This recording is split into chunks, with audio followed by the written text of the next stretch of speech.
예, 여러분 안녕하세요. 독서 토론 1주 3차 시 공부를 합시다.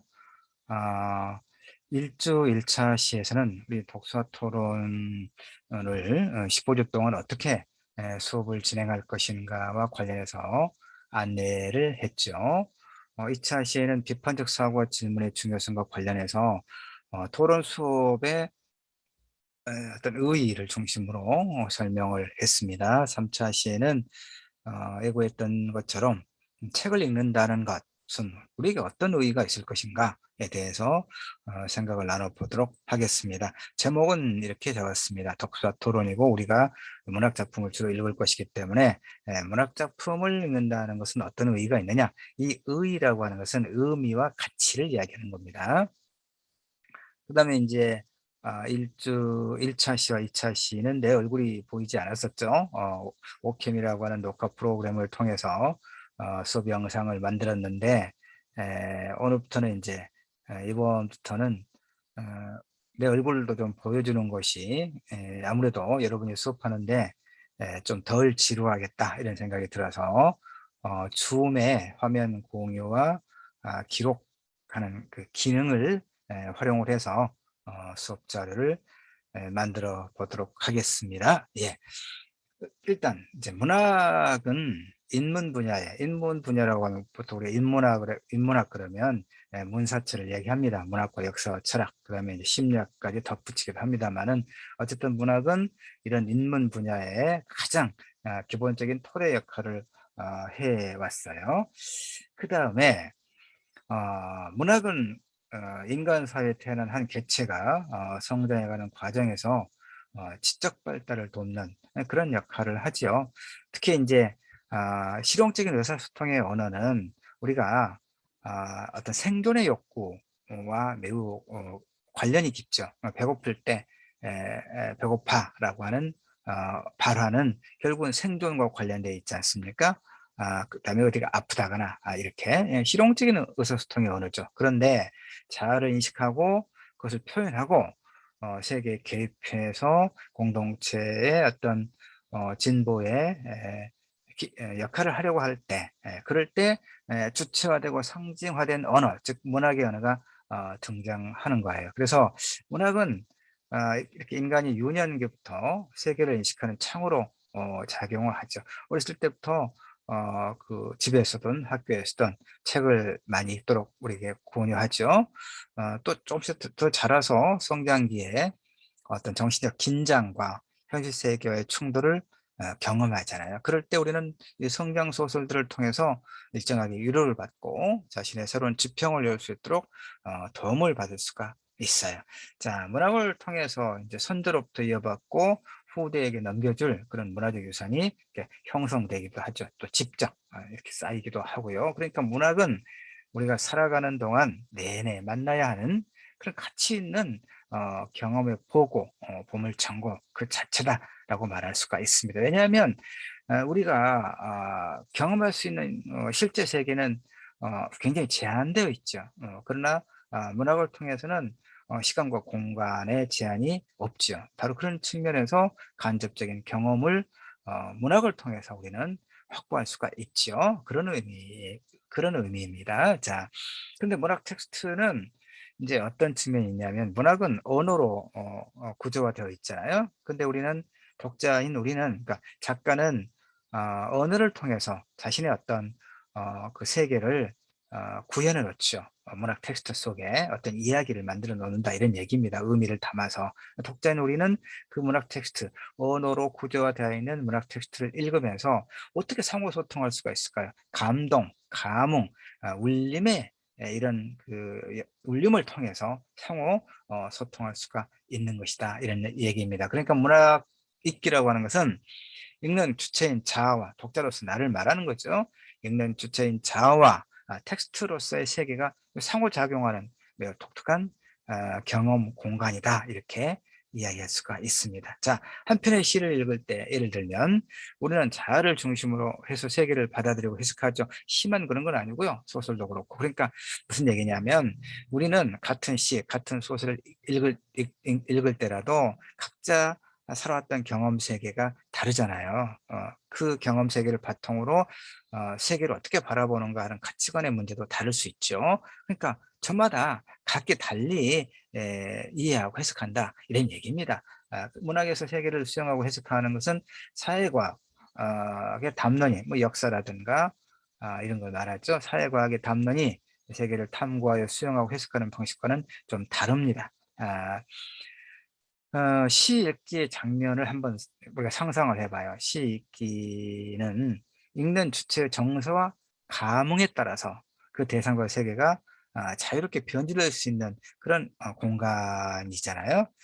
좀 쉽게 설명하면 한 편의 시를 읽을 때 시를 읽는 주체인 자아의 어떤 정서와 감흥에 따라서 그 시 속에 표현되어 있는 일정한 세계가 세계를 읽는 그 독자의 자아의 경험에 따라서 해석의 여지가 좀 더 널려 있다, 열려 있다 이런 얘기입니다. 그런데 사회과학에서는 그렇지 않죠. 어떤 역사적 어떤 해석, 우리 역사서를 읽으면서 어느 정도 해석의 여지는 좀 있긴 하지만 그럼에도 불구하고 이를테면 1940 3년이겠죠? 15 세기 중엽이니까 1900 아니죠. 1800 미안요. 1443 년 그러니까 세종 임금이 훈민정음을 인제 창제한 해가 15 세기 중엽 1443 년이고 3 년간의 인제 그 연구를 인제 실험과 이런 연구를 더 진행한 다음에 1446 년에 반포했잖아요. 이거 하나의 역사적 사실이죠. 그러니까 훈민정음의 창제 과정과 관련된 역사 소설을 우리가 읽을 때 자아의 경험 세계에 따라서 그 해석을 달리할 수 있는 여지는 사실 많지 않지요. 바로 이 페이퍼, 이 장의 이 페이지에 있는 그 설명이 바로 인제 그런 의미입니다. 그러니까 이런 사회과학과는 달리 문학은 읽는 자의 경험 세계에 따라서 해석의 여지가 상당히 열려 있다. 이런 의미가 돼요. 그래서 문학을 읽는 주체의 정서와 감흥이란 결국은 아까 얘기했지만 그 주체가 살아가는 삶의 여러 조건과 상황들의 영향 속에서 마련되는 것이죠. 그러니까 문학 읽기에서 읽는 주체, 독자 각자의 삶의 조건과 형질을 어떤 그 상황을 중시한다는 것은 인간 존재의 모순과 한계에 대한 따뜻한 이해와 사랑을 중시한다. 그런 의미가 돼요. 그러니까 문학의 존재론적 의의가 이것입니다. 자, 문학 읽기는 세계를 향해서 우리의 자아를 조절하고 동화해 나가는 그런 공간이기도 합니다. 그 삶에 인제 그 무슨 얘기냐면 세계와 우리의 자아는 늘 대립하죠. 뭐냐면 우리는 누구나 건강하고 행복한 삶을 만들어 나가고자 하는 기본적인 당연한 그런 욕망을 가지고 있죠. 그러나 세계는 내 마음대로 되는 것이 아니죠. 그래서 늘 우리는 내가 나의 어떤 그 욕망을 실현하는 데 있어서 늘 어떤 그 부딪히고 제약을 받는 다양한 조건들이 있지 않습니까? 바로 그런 얘기예요. '세계와 우리의 자아는 본질적으로 대립하기 마련이다.' 근데 삶의 총체성을 인식한다고 하는 것은 아는 걸 말한단 말이에요. 그러니까 삶의 총체성을 인식한다는 문학 읽기의 본질적 요소야말로 자아를 세계의 질서 속으로 나아가게 하는, 그러니까 문학을 통해서 우리는 세계를 총체적으로 그러니까 보다 넓고 깊게 이해할 수 있다. 그런 가능성이 있다. 이런 얘기입니다. 알겠죠? 예. 그래서 또한 우리는 자아의 존재 의식을 문학 읽기의 공간 속에서 반성적으로 돌아보는 것이죠. 문학 읽기를 통해서 자아를 나는 또 어떻게 살아왔는가에 대한 어떤 그 성찰이 일정하게 가능하다. 이런 얘기입니다. 지금 우리가 문학 읽기의 의의에 대해서 공부하고 있습니다. 1조 3차 시. 자, 문학 읽기 과정은 또 심리적 과정이죠. 개인적 과정이다 그 말이에요. 뭐 영화와 드라마, 뭐 스포츠 경기는 연인과 또는 가족과 친구들과 함께 볼 수 있죠. 근데 문학은 오로지 그 읽는 그 자아, 주체, 자아인 독자 혼자서 가능한 얘기죠. 그렇죠? 문학을 읽는다는 것은.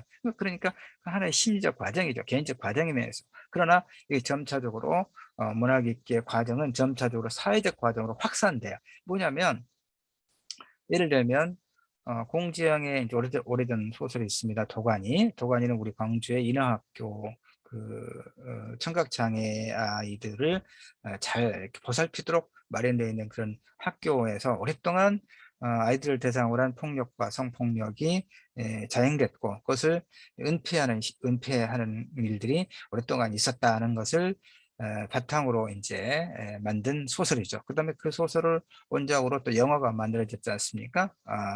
근데 우리가 이제 개인적인 독자로서 영화를, 아니 또 소설을 읽고 난 다음에 그것이 윤리적 분노를 느끼게 되죠. 어떻게 이럴 수가 있는가? 이 아이들에게 이런 못된 행위들을 지속할 수 있단 말인가라고 우리가 윤리적인 분노를 느끼죠. 근데 이것이 개인적 차원에서 느끼지 않고 그 윤리적 분노가 사회적으로 점차 확산하는 거다, 이런 얘기입니다. 그래서 이제 그 못된 짓을 한 사람들을 처벌하도록 하고, 그다음에 아이들을 보다 안전하게 보살필 수 있는 환경을 만들어라고 하는 그런 사회적 요구를 우리가 하게 되는 것이죠. 바로 이거예요. 문학읽기의 과정은. 그러니까 모든 문학읽기가 그런 건 아니지만 이럴 수 있다는 얘기입니다. 심적 과정이면서 사회적 과정으로 확산되는 것이죠. 그러니까 충분히 여러분 이해할 수 있죠? 예. 그러니까 심적 과정이 한 개인의 내면적 차원에서 문학 텍스트가 의미를 확장해 나가는 과정을 말하는 것이라면, 사회적 과정은 독자들이 살고 있는 사회에서 어떤 가치를 발생시켜 나가는 과정을 말하는 겁니다. 이거 이제 좀 이따 제일 마지막에 나오긴 할 것입니다만은, 이 부분이 굉장히 중요한 거예요. 문학 작품 읽기의 의의 중에서. 자, 그다음에 이제 이겁니다. 우리가 독서 토론. 자, 이런 얘기가 있습니다. 책을 전혀 읽지 않는 사람보다 단 한 권의 책만 읽는 사람이 굉장히 위험하다, 더 위험하다, 이런 얘기를 합니다. 왜냐하면 우리 인간은 굉장히 복잡한 존재입니다. 사회는 더 그렇죠. 많은 그 개인의 이해가 충돌하기 때문에 그렇습니다. 그런데 어느 하나 아주 그 좋은 책이 있다 하더라도 그 책 한 권이 이 복잡하다는 인간의 어떤 삶과 사회적 문제에 대해서 다 해결해 줄 수 있는 책은 존재하지가 않습니다. 그런데 어떤 책을 읽고 이것만이 진리다라고 생각하는 바보 같은 사람들이 있죠. 바로 그런 사람들의 경계하기 위한 말이, 책을 한 권도 읽지 않은 사람보다 단 한 권의 책만 읽은 사람이 오히려 더 위험하다, 이렇게 이야기하는 겁니다. 무슨 얘기냐면 우리가 책을 읽는 것은 여러모로 바람직한 일이긴 하지만 책만 읽을 때 자기 해석에 한계에 갇혀 있을 경우가 많아요. 그러니까 공부를 많이 한 사람들이 굉장히 독선적이잖아요. 다른 사람 말을 잘 듣지 않고. 왜? 내가 책을 얼마나 많이 읽었는데, 내가 얼마나 공부를 많이 했는데, 내가 아는 게 얼마나 많은데, 그러니까 내가 아는 것이 절대적인 진리다라고 생각하는 경우가 왕왕 있지요. 그럼 그렇지 않습니다. 절대적인 진리라고 하는 것은 존재하기가 매우 어렵지요. 그러니까 책을 읽고 다른 사람들과 함께 토론을 해보는 것. 그러면 나와 다른 사람들의 생각을 들으면서 내 생각을 바꿀 수도 있겠고, 또는 오히려 내 생각을 더 강화할 수도 있겠죠. 그런 측면에서 독서와 함께 토론이라고 하는 것이 굉장히 2차 시대 설명을 했죠.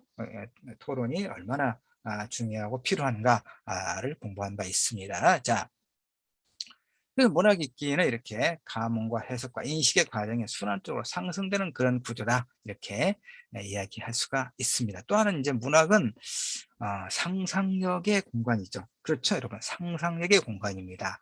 새로운 세계를 꿈꾸는 문학의 본질은 허구입니다. 허구는 거짓말하고는 다른 거죠. 현실에서 거짓말을 하면 그 사람은 거짓말쟁이로 비난받죠. 그러나 소설 자체는 허구예요. 즉 거짓말입니다. 그런데 왜 소설을 우리가 읽느냐, 문학을 읽느냐, 그것은 하나의 허구를 본질로 하지만, 즉 작가가 상상력을 동원해서 꾸미는 이야기이긴 하지만 현실에서 있을 법한 이야기, 개연성을 갖고 있다, 이런 얘기죠. 그래서 꾸미는 이야기이긴 하지만 인간의 삶의 진실을 발견할 수 있는 그런 공간이 문학 텍스트다, 이런 얘기입니다. 그런데 문학 읽기는 이렇게 상상력이 지배하는 공간이죠. 아까 내가 이야기했지 않습니까? 문학은 언어로 되어 있죠. 작가는 언어를 통해서 자신의 세계를 하나의 구축해 놓은 것이고, 독자인 우리는 언어를 읽음으로써, 근데 그게 어떻게 서로 감흥합니까? 상상력을 통해서. 그렇죠? 상상력을 통해서. 그래서 문학 읽기는 상상력이 지배하는 공간이다, 이렇게 말할 수 있어요. 그래서 문학을 읽는 사람은 단순히 정보를 얻기 위해서 글을 읽는 사람과는 질적으로 다른 정신적 경험을 하죠.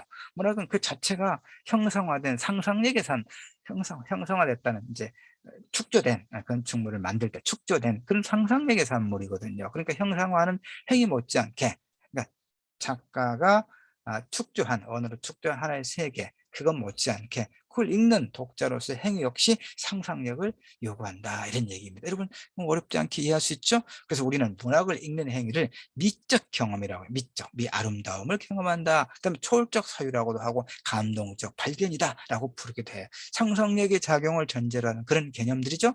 있는 것에서 있지 아니한 것 또는 있어야 할 것을 추구하는 자유로운 정신의 활동이 문학의 생산과 수용 양면에 모두 작용하고 있습니다. 자, 문학은 그래서 상상력이 인간 정신작용의 고차원적 작용임을 보여주는 것이죠. 상상력은 꿈꿀 수 있는 힘을 뜻해요. 예, 꿈꿀 수 있는 힘, 즉 세계를 재구성하는 정신적 능력. 재구성한다는 건 뭡니까? 다시 있는 것 그대로가 아니라 그것을 다시 다른 차원으로 고양하려는 그런 의지를 이야기합니다. 그러니까 여기서 상상력은 꿈꿀 수 있는 힘이라고 했는데, 이 꿈이 몽상 이런 걸 말하지 않습니다. 이 체 게바라가 이야기하는 것처럼 우리 모두 리얼리스트, 현실주의자가 되자. 현실을 외면하지 말고 현실을 어, 충분하게 이해하면서, 그러나 가슴속에는 불가능한 꿈을 가지자. 바로 이 얘기입니다. 그러니까 문학은 디스토피아적 세계를 보여주는 거죠. 불행한, 우리가 아까도 얘기했지 않습니까? 건강하고 행복하게 살고자 하는 우리는 본질적인 그런 당연한 욕망을 가지고 있지만, 세계는 우리의 그런 욕망을 억압하는 그런 구조화된 세계다, 이런 얘기입니다. 그러니까 그런 현실을, 그러니까 이 디스토피아적, 우리를 고통스럽게 하고 억압하는 것이 무엇인가를 보여줌으로써 이 디스토피아적 삶을 보여줌으로써 오히려 우리에게 불가능한 꿈, 그게 뭡니까? 이 디스토피아적 상황을 넘어선, 극복한 유토피아적 어떤 삶을 꿈꿀 수 있게 하는 것이 문학이다, 이런 얘기입니다. 그래서 체 게바라가 말했던 것도 바로 그런 의미입니다. 현실에 튼튼히 뿌리를 내리되, 그러나 그 현실을 넘어서기 위한, 그 고통스러운 현실을 넘어서기 위한 어떤 것을 모색하는, 그 불가능한 꿈을 놓치지 말아야 된다라고 이야기하는 것이죠. 그래서 이제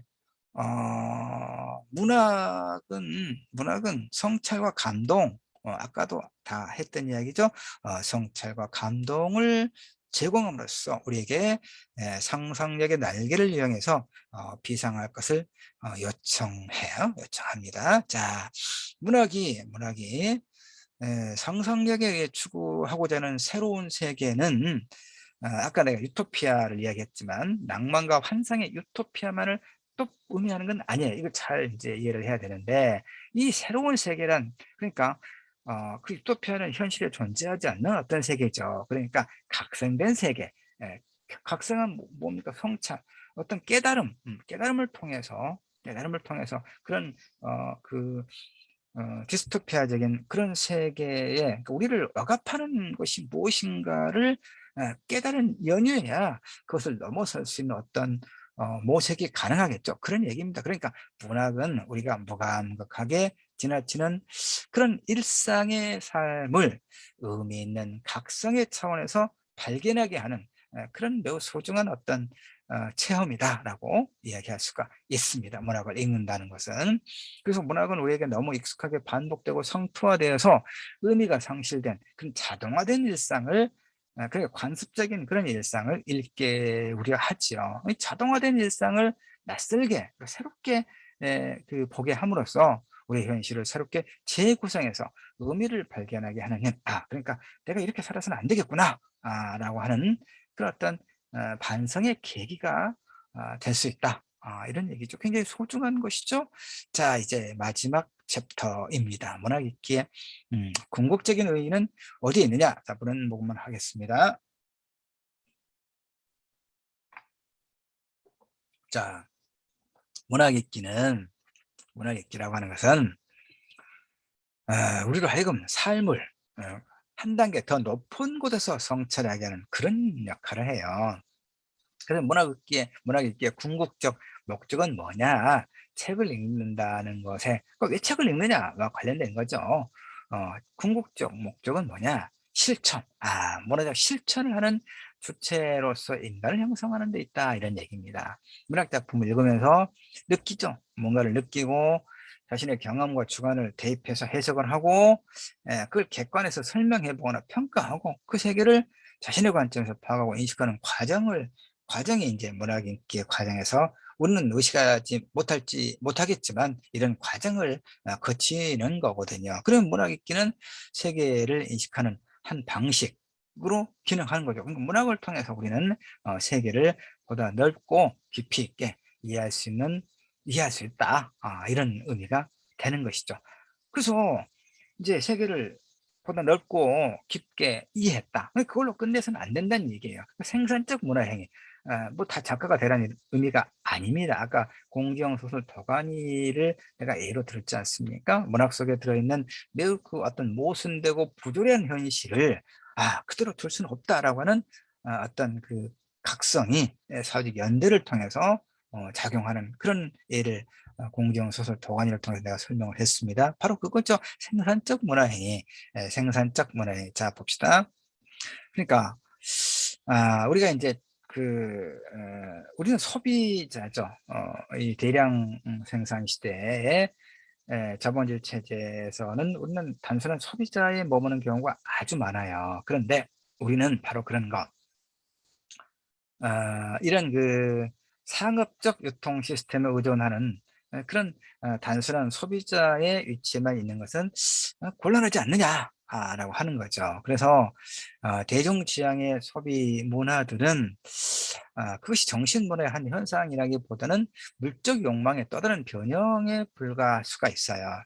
그래서 대중 성향의 문화는 진정성이 결여됐다라고 우리가 비판적으로 읽을 수가 있습니다. 그래서 이제 대중문화 그러면 대중들이 스스로 그 수용해서 그러니까 스스로 이제 구매하고 자신의 선택을 통해서 구매하고 수용하고 그다음에 향유, 즐기는 문화 이런 의미가 들어있죠. 그래서 이제 아도르노 독일의 프랑크푸르트 대학의 아도르노와 같은 비판 이론가들은 대중문화라고 이야기하지 않습니다. 대중산업이다라고 하죠. 자본의 철저한 어떤 계산과 이해관계 속에서 만들어낸 그런 어떤 상품이다라고 이야기합니다만은 이제 그걸 우리가 그 현실의 삶에서 구분하고 또 그런 그야말로 주체적인 삶을 살기가 굉장히 어려운 시대이긴 합니다. 그래서 우리에게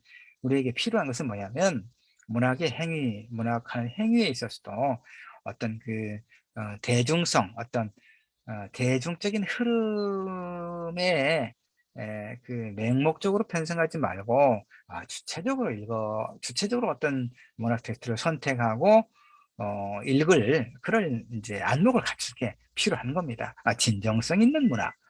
그러니까 이것도 그러니까 우리가 이제 15주 동안의 독서 토론 수업 전체를 통해서 내가 바로 그런 진정성 있는 문학 텍스트를 여러분에게 소개하고 설명하고 함께 이해하고 해석하고 그럴 겁니다. 그래서 여러분이 이번 학기 15주차 독서 토론 수업을 마치고 나면은 여러분이 스스로 이제 어떤 책들을 선택해서 읽을 수 있을 것인지를 조금 더 명료하게 알 수 있지 않겠는가, 뭐 이런 생각을 해 봅니다.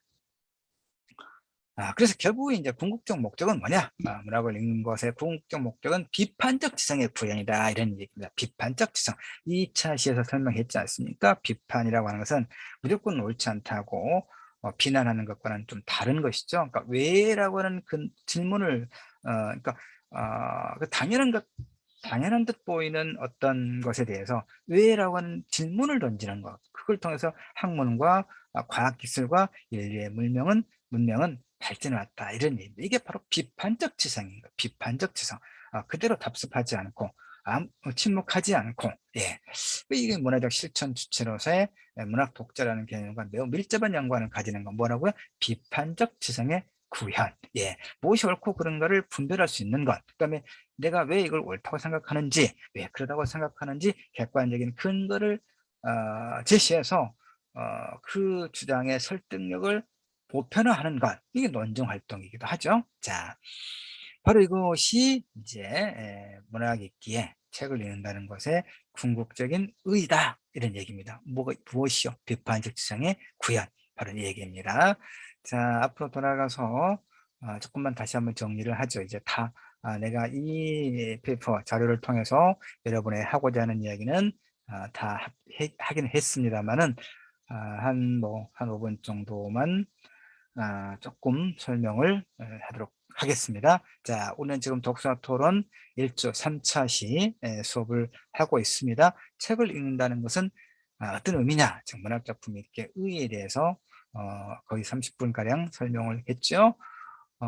문학은 인문 분야의 기본 토대 역할을 해왔다. 이런 얘기를 했고, 그 다음에 문학 읽기의 구조에 대해서는 문학을 읽는다는 것은 읽는 주체인 자아와 텍스트로서의 세계가 상호작용하는 매우 독특한 경험 공간이다. 이런 이야기를 했습니다. 그 다음에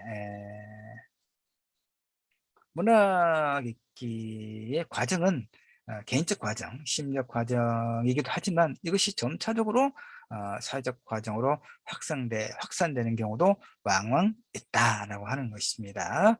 또 하나는 이제 문학을 읽는 것, 책을 읽는 것은 매우 바람직한 것이긴 하지만, 왜냐하면 경험의 확장이라고 하는 측면에서 그 다음에 이제 어떤 삶의 지혜를 얻을 수도 있고 또 지식을 얻을 수도 있고 그렇기 때문에 책을 읽는 것, 문학을 읽는다고 하는 것은 매우 소중하죠. 그러나 책만 읽으면 그야말로 고집스러움, 어떤 도구마에 빠질 염려가 상당하다. 그래서 토론을 통해서 다른 사람의 의견을 이렇게 감성적 인내를 가지고 경청하는 그런 어떤 사회 관계적 능력을 형성하는 것도 매우 중요하다. 그런데 이제 항상 책을 읽고 토론을 할 수는 없어요. 그렇죠? 현실적으로. 그럼 어떻게 하느냐?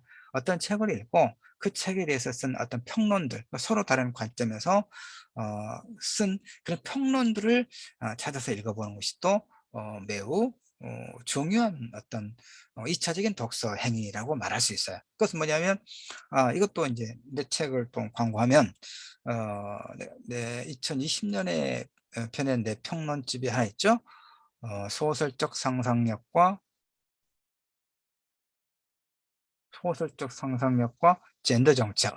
그 기억이 깜빡했어요. 소설적 상상력과 젠더 정치학. 그 평론집도 한번 읽어보기 바랍니다. 그러면 상당히 많은 다양한 그 책을 읽고 그것을 비평해놓은 비평문이에요. 이 책이 이 소설들이 어떤 가치가 있고 어떤 일정한 한계를 가지고 있는가. 그러니까 근데 이제 그 바로 그런 활동, 이 주체적인 독서 행위가 이 토론을 대체하는 매우 또 중요한 2차적인 어떤 독서 행위가 될 수 있습니다. 독서를 보완하는 가장 좋은 방법은 토론, 그리고 토론을 또 대체해서, 항상 토론이 가능한 건 아니니까 토론을 대체해서 그 읽은 텍스트를 좀 더 풍부하게 해석해 놓은 평론들을 읽어보는 것.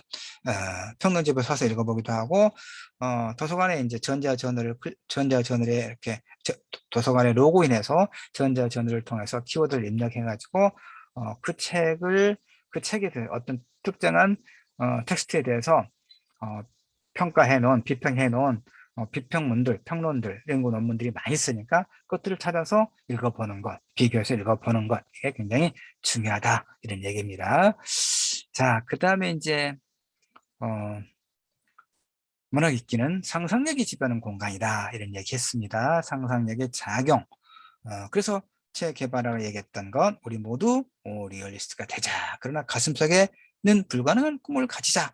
굉장히 이제 함축적인 말인데 내가 아까 설명을 상세히 풀었어요.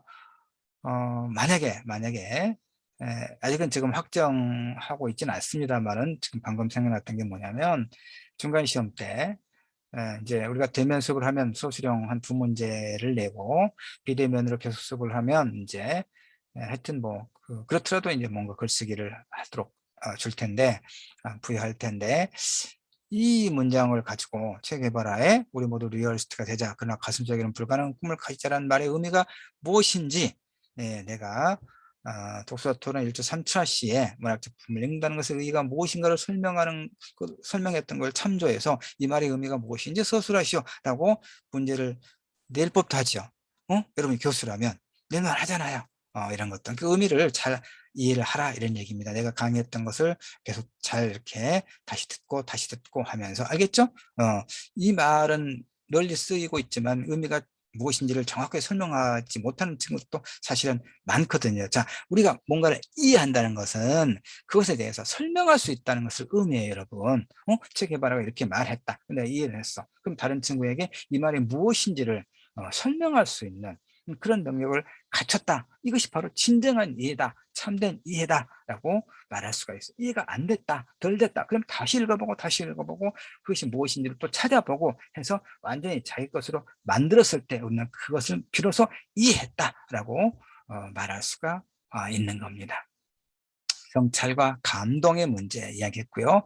지금 마지막에 이제 우리가 문학 작품을 읽는다는 것은 그 자동화된 일상, 우리는 너무나 자동화된 관습적인 일상을 살잖아요. 아침에 일어나서 저녁에 잠잘 때까지 이 자동화된 일상을 낯설게 보게 함으로써 우리의 현실을 새롭게 재구성하는 그런 의미를 발견하는 그런 좋은 역할을, 굉장히 의미 있는 역할을 문학 작품 읽기를 통해서 문학 작품이 가능하다 이런 얘기죠. 우리가 문학 작품을 읽을 때, 좋은 문학 작품을 읽을 때 그 문학 텍스트 속에 들어있는 인물의 고뇌와 행위와 희노애락을 우리가 보편적으로 감흥하면서 내 자신을 성찰할 수가 있겠죠. 그래서 나도 새롭게 좀 또 긴장의 끈을 놓지 않고 또 새롭게 시작할 필요가 있다는 그런 각성을 할 수가 있지 않겠습니까? 자, 그래서 궁극적으로 뭐라고 그랬습니까? 주체적 인간, 예, 주체적 인간, 그 다음에 진정성을 본질로 하는 그런 문학 읽기를 통해서 비판적 지성을 구현하는 것, 이것이 문학 작품 읽기의 궁극적인 목표가 되어야 한다. 이런 얘기입니다. 자, 여기까지 해서 독서토론 1주 3차 시 책을 읽는다는 것의 의의, 문학작품 읽기의 의의에 대해서 마치도록 하겠습니다. 여러분 수고하셨습니다. 고맙습니다.